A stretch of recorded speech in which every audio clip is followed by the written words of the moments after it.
தமிழ்நாட்டில் H1N1 பன்றிக் காய்ச்சல் வேகமாக பரவும் நிலையில் மாநில சுகாதாரத்துறை முன்னெச்சரிக்கை வழிகாட்டுதல்களை வெளியிட்டுள்ளது.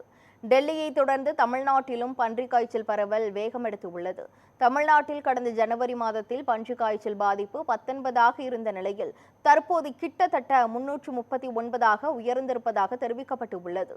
இதன் காரணமாக பல்வேறு பகுதிகளில் உள்ள அரசு மற்றும் தனியார் மருத்துவமனைகளில் பன்றிக் காய்ச்சல் நோயாளிகளின் வருகையும் கணிசமாக அதிகரித்து வருவதாக தெரிவிக்கப்பட்டுள்ளது. இந்த நிலையில் பன்றிக் காய்ச்சலுக்கான முன்னெச்சரிக்கை வழிகாட்டுதல்களை மாநில சுகாதாரத்துறை வெளியிட்டுள்ளது.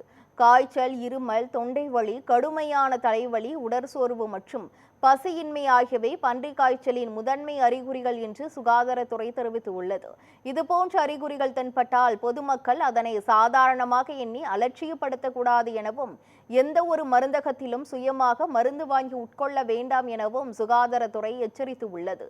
அறிகுறிகள் தென்பட்டவுடனே மருத்துவமனைகளை அணுகி உரிய மருத்துவ பரிசோதனைகளை மேற்கொண்டு சிகிச்சை பெற வேண்டும் என்று பொது சுகாதாரத்துறை அறிவுறுத்தியுள்ளது.